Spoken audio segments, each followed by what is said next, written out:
Olá pessoal, a gente hoje vai falar sobre a parte teórica do mito da caverna, né?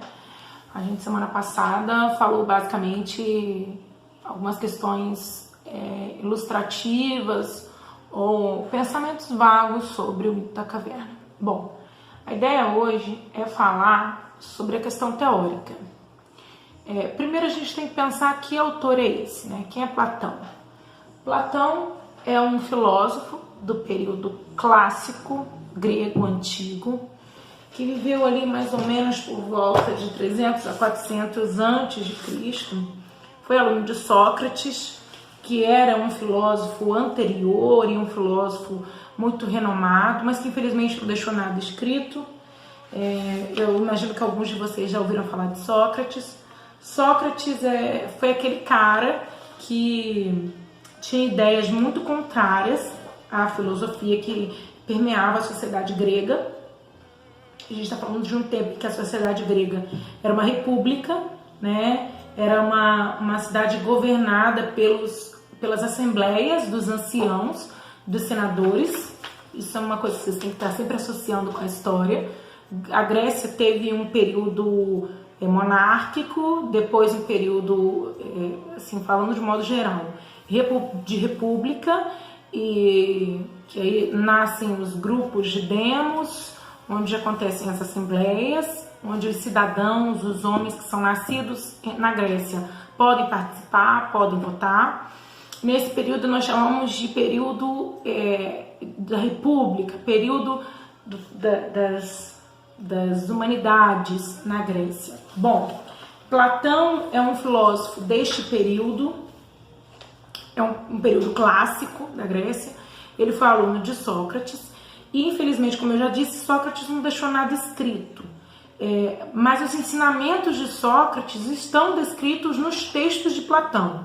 Então a gente precisa pensar o quê? Platão, aliás, vamos falar de Sócrates primeiro. Sócrates vive num tempo em que a república, aos olhos dele, está sendo corrompida por um grupo de pensadores que se valem da retórica, do discurso. Então vamos lá. Sócrates defendia que a cidade deveria ser governada por homens sábios, por anciãos que tiveram um estudo nas humanidades, que eram chamadas as humanitas civitas, enfim. Sócrates defendia isso, que a cidade deveria ser governada pelo conhecimento e que as decisões deveriam ser tomadas pelo conhecimento. Então, só quem teria condições de governar a cidade poderia ser os filósofos, porque só eles tinham formação e condição das faculdades mentais para governar a cidade, para tomar as decisões ali nas assembleias. Ao mesmo tempo, a ideia de Sócrates está em disputa com um outro grupo de filósofos que nesse momento, mais ou menos por volta de 400 a.C., ganham muito espaço na Grécia, que são os sofistas. O que é essa corrente, o que é essa ideia que esse grupo de filósofos pregavam?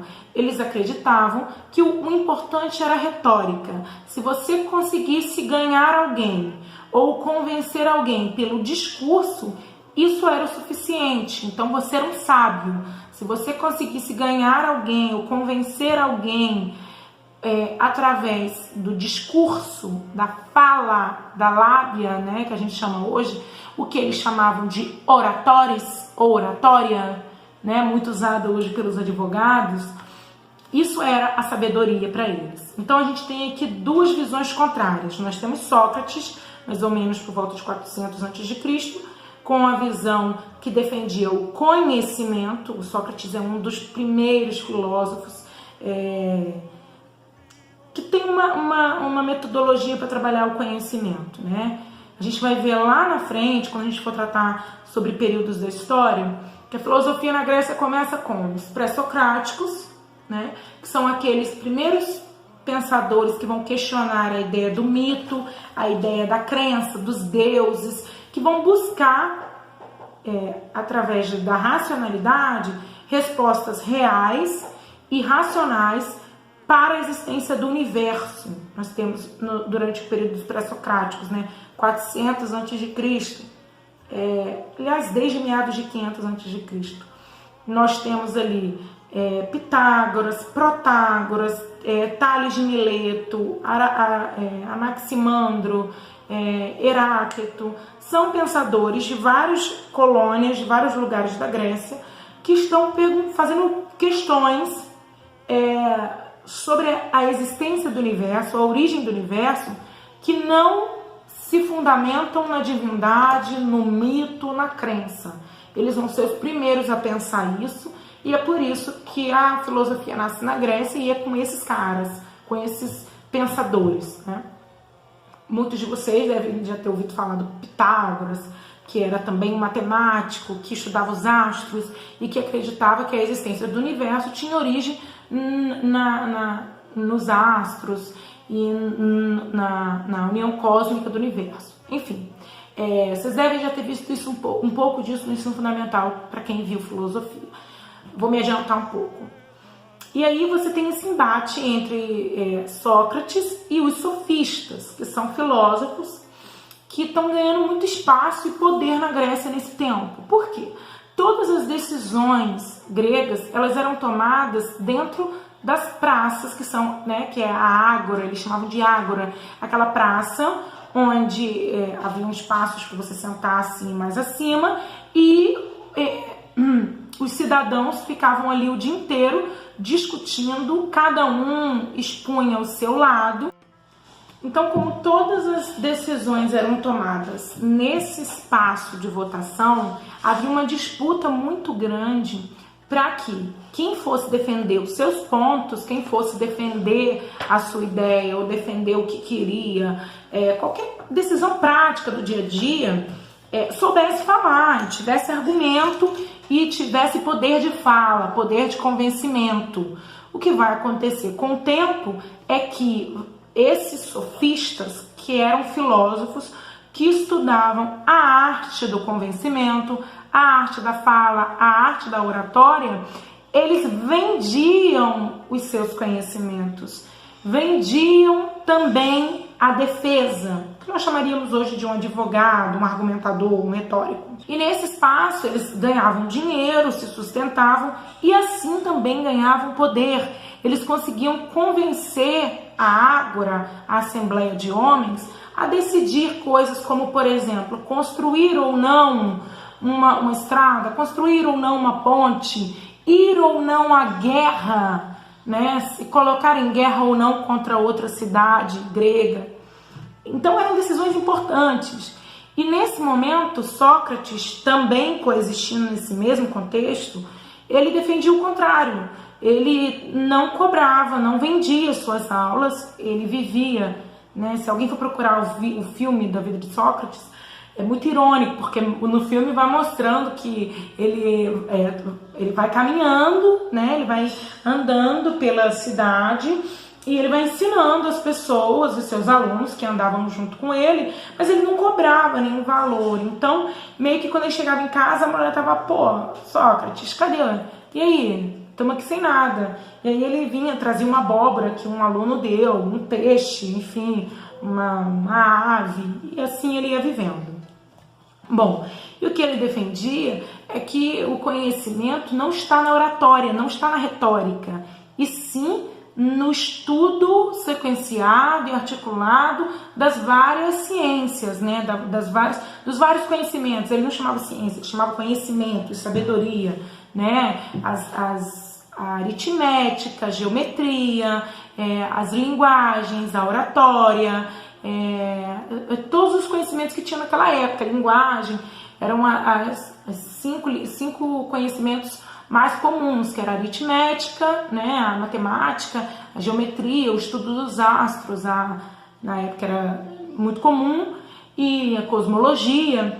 E ele defendia que essa era a melhor maneira da cidade ser governada, das decisões serem tomadas, não pelo convencimento, não pela boa oratória, mas pelo conhecimento verdadeiro.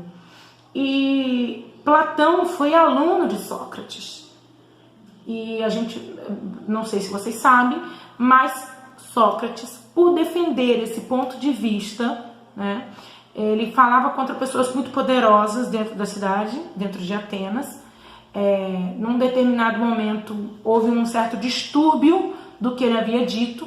Falaram os poderosos da cidade, argumentaram para a Assembleia que Sócrates estava falando nada mais, nada menos que contra a república, contra o governo, e que por isso então ele estava cometendo traição e ele deveria ser morto.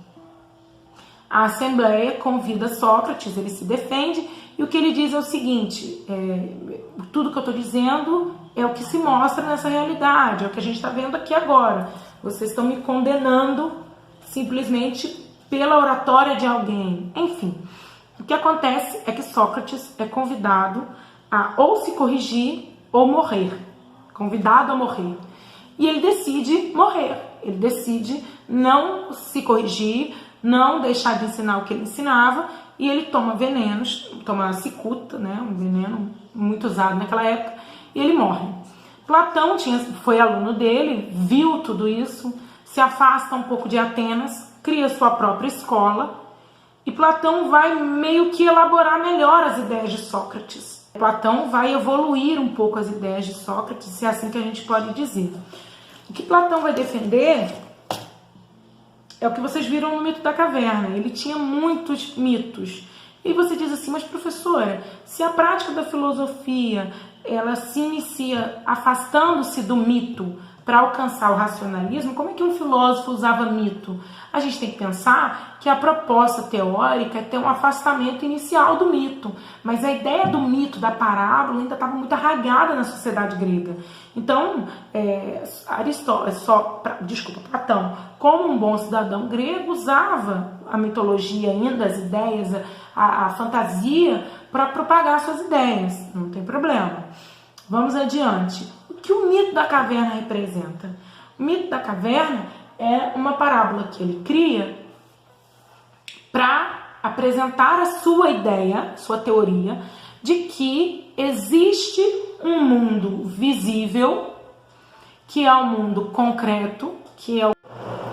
Então, falando de mundo visível e mundo inteligível, a gente precisa entender que o mundo visível é o concreto, é o mundo que nós vemos, que nós conhecemos, e o mundo inteligível é o mundo das ideias, é o conhecimento, a inteligibilidade.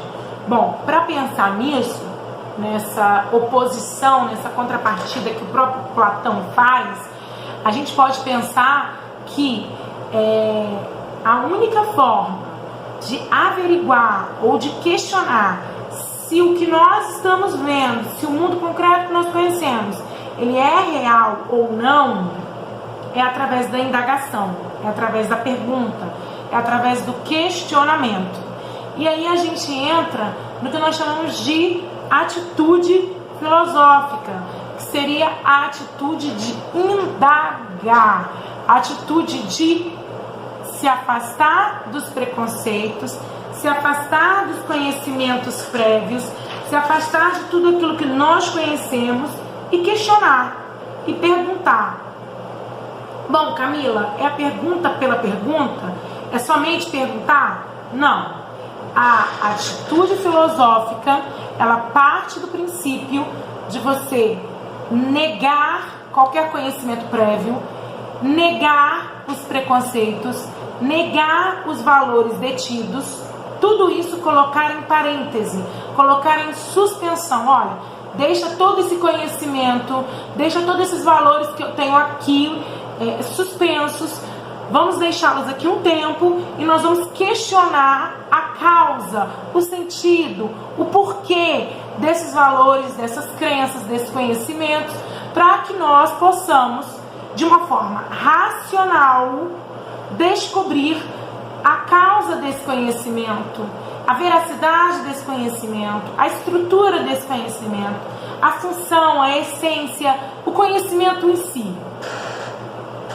Então, a atitude filosófica nada mais é do que a prática de negar inicialmente os preconceitos, negar as ideias iniciais, os valores, para poder questioná-los, beleza? Ok? Isso é uma coisa que a gente tem que colocar como pressuposto, ok? Então, a decisão de não aceitar como natural ou óbvio ou evidente as coisas, as ideias, os fatos, as situações, os valores, os comportamentos da nossa existência cotidiana.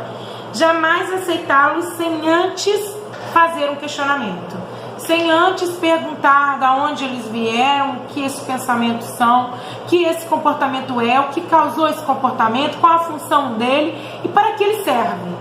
Essas são perguntas básicas que a gente precisa, né? E assim a gente pode dizer que a filosofia, ela surge, ela nasce no momento em que os homens começam a exigir provas e justificativas racionais para as suas crenças, para as suas ideias, para os seus valores, para tudo que lhe é imposto. Ponto. Por que justificativas racionais? Porque a gente precisa, porque a filosofia trabalha com justificativas racionais? Basicamente por 3 motivos. São 3 motivos básicos. Primeiro, porque o racional significa o que é argumentado, o que foi debatido e o que foi compreendido, o que foi desgastado através do debate, o que foi bem articulado e o que já foi pensado, que alguém já compreendeu.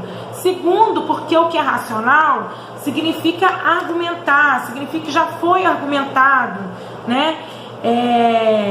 E que basicamente exige um esforço do homem de conhecer os pressupostos daquela informação.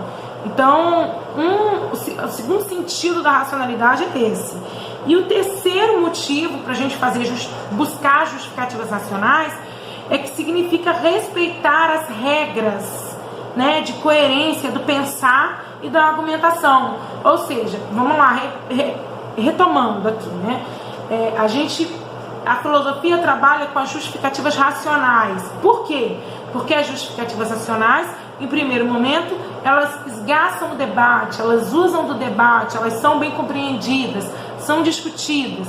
E segundo, porque elas pressupõem o conhecimento, o pensamento das condições humanas. E em terceiro, porque esses debates e esse esgaçamento do pensamento humano respeita as regras de método. Então, assim, é necessário um método para haver o debate. Tudo bem? O que a gente precisa pensar é que, vamos lá, a atitude racional, ela é a prática de questionar tudo o que nós conhecemos, todos os nossos valores, todos os nossos objetivos, antes de tomá-los como verdade, ou de tê-los como verdade absoluta, certo? A filosofia, ela nada mais é do que um método para conhecer, um método para obter um conhecimento. Ou seja, antes de você tomar algo como verdade, tomar um valor como único, tomar um objeto como eficaz e excelente, a filosofia propõe que você questione esse objeto através de alguns métodos racionais, certo? Para obter respostas justificativas, também racionais. E aí é o seguinte, a filosofia, ela vai se dedicar em várias áreas para fazer essas questões. Existe na filosofia política, a filosofia moral, a filosofia ética, a filosofia científica, a filosofia na ética, já falei, né? Olha eu me repetindo aqui. A filosofia na metafísica, no cosmos, na existência de tudo. A filosofia, ela se dedica a vários campos, porque ela entende que ela é um método para atuar em qualquer área. Ponto. A gente vai ver lá na frente algumas dessas áreas específicas.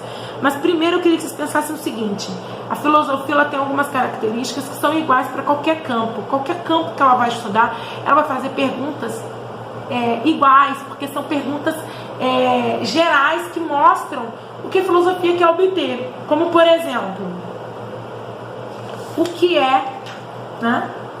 Por que é, para que serve? São perguntas da filosofia.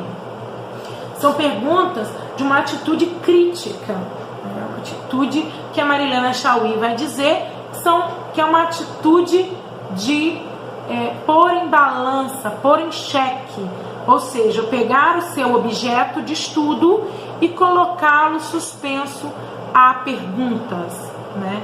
Quando a gente fala em crítica, não estou falando crítica negativa, negativar algo, negativar um objeto.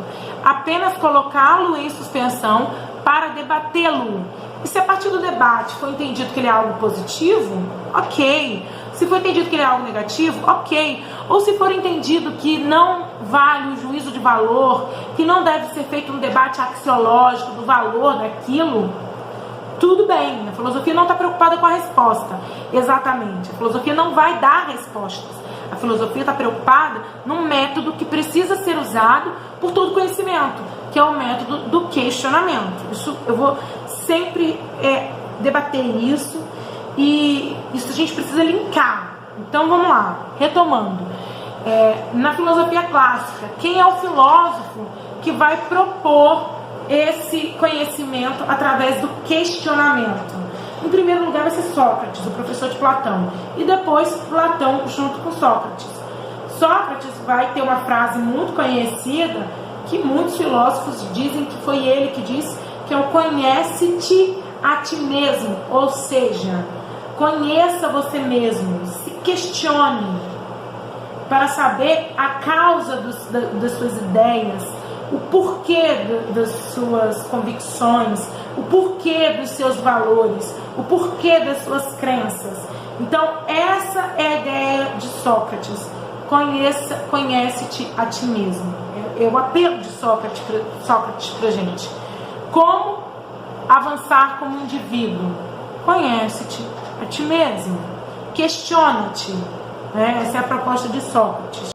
Identificando que a atitude filosófica é a prática de indagar, a gente passa para um segundo passo, que é o seguinte: que indagação é essa?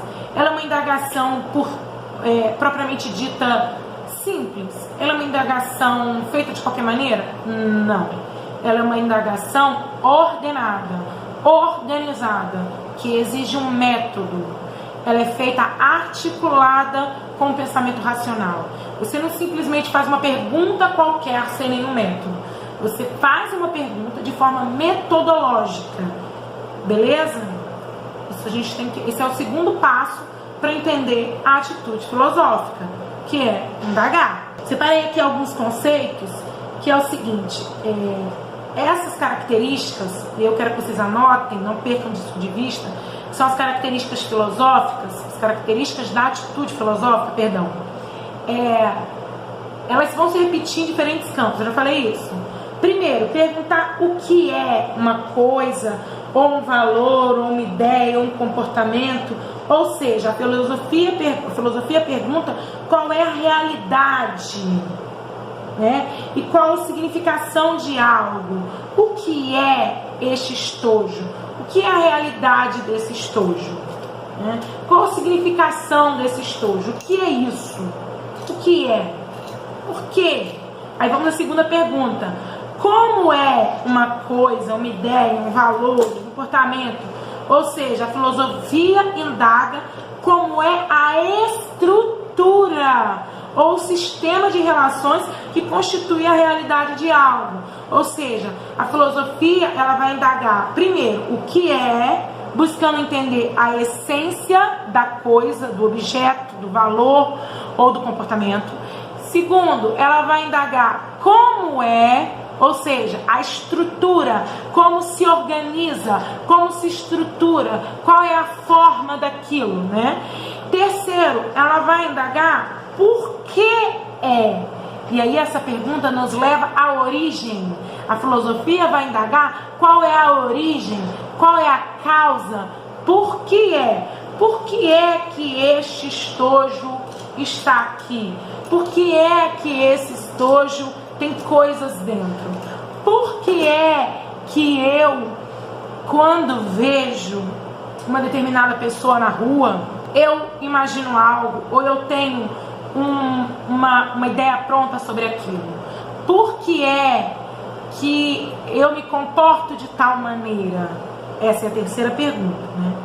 Ou seja, nós temos que levar em consideração que a filosofia ela está se preocupando com a essência da coisa, com a estrutura da coisa e com a origem da coisa. A reflexão filosófica se preocupa com isso. Tudo bem? Então não é simplesmente, professora, beleza, uma atitude filosófica, filosofar é o ato de questionar, simplesmente? Não.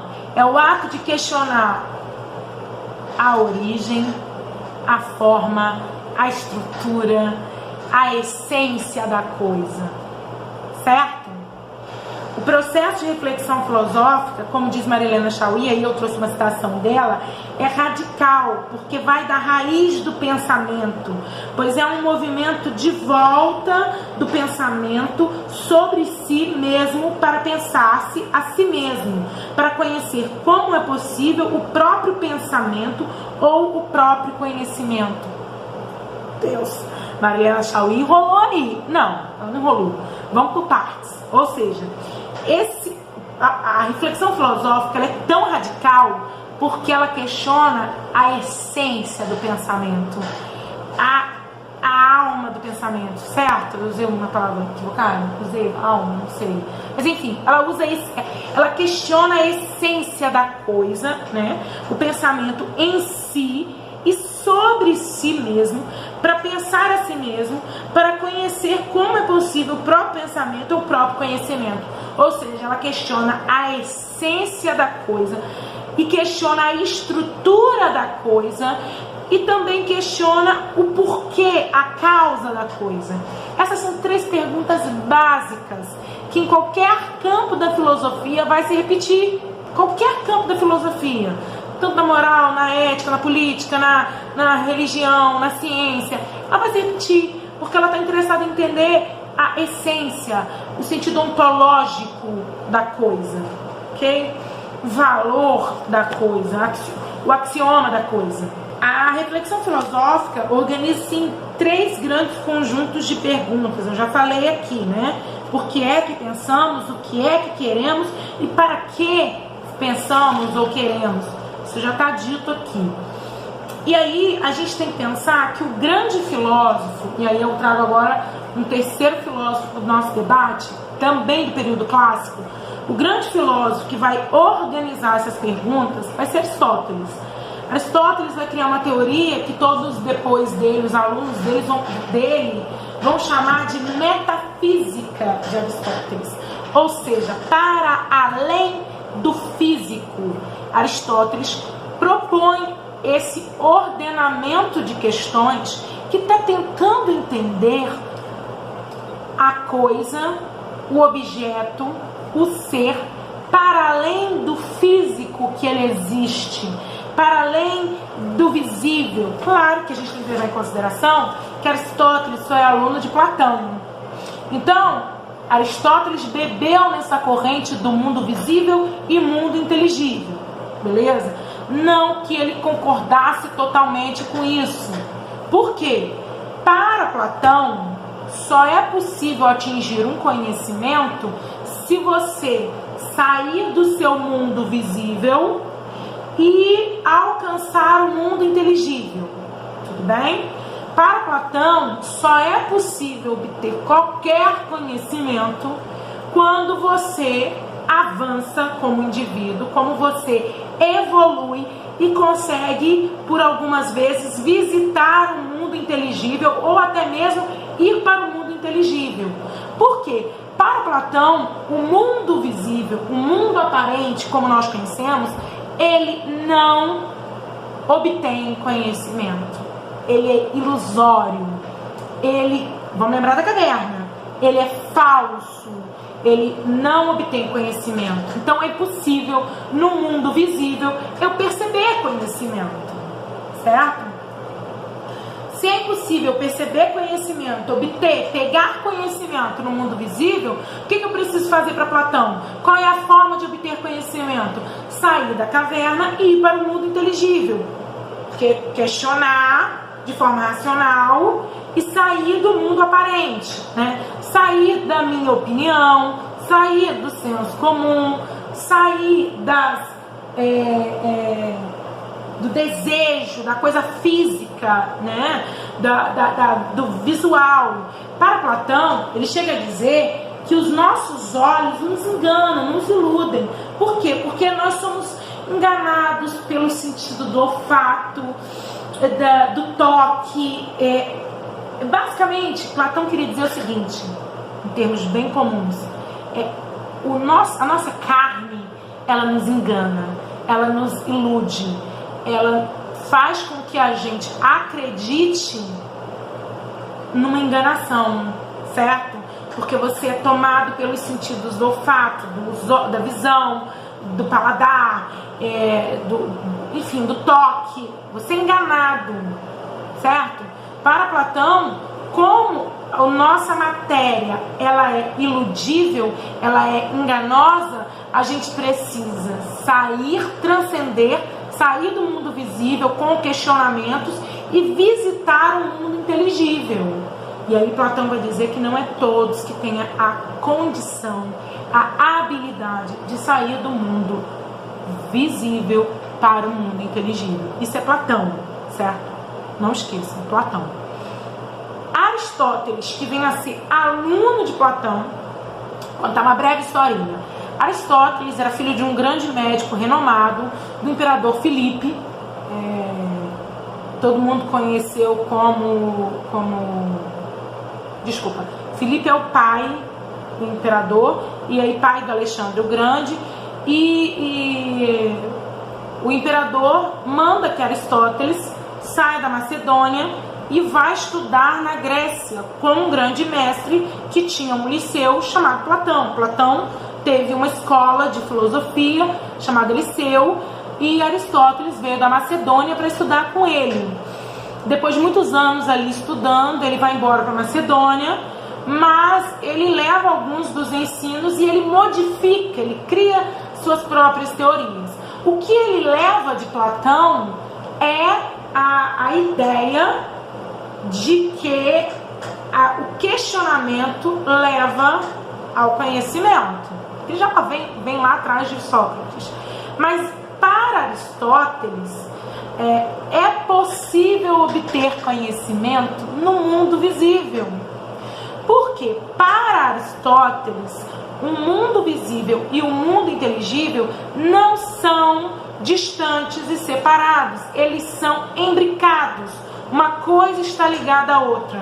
Então, para Aristóteles, como o mundo ele é todo organizado harmonicamente, Aristóteles acreditava nisso, que todas as coisas tinham uma harmonia, era possível neste mundo harmônico, se você usasse o método do questionamento, descobrir ainda aqui no mundo visível a essência da coisa, a forma da coisa, a estrutura, a causa e a finalidade. Percebam a diferença entre Platão e Aristóteles? Para Aristóteles, todas as coisas são harmonizadas. Para Aristóteles, as abelhas fazem zum zum e mel porque harmonicamente a natureza dela as leva a isso. Aristóteles vai dizer, por exemplo, que nós humanos vivemos em grupo porque a nossa natureza é de ser político, é de desejar viver em grupo, certo? Nós somos seres políticos. Ele chega a dizer no livro A Política que assim como a abelha faz um zum e mel, os homens anseiam por viver em sociedade, em politeia, em grupo, beleza? E aí Aristóteles vai desenvolver um método para conhecer as coisas para além da sua forma física, ainda aqui no mundo visível. Gente, sempre lembrando que sempre se opõe a Platão, porque para Platão o conhecimento não está no mundo visível, está no mundo interior. E aí, então, só para a gente encerrar esse vídeo, eu quero destacar que para Aristóteles é possível obter conhecimento no mundo visível através das 4 indagações, né? O que é, como é, por que é, né?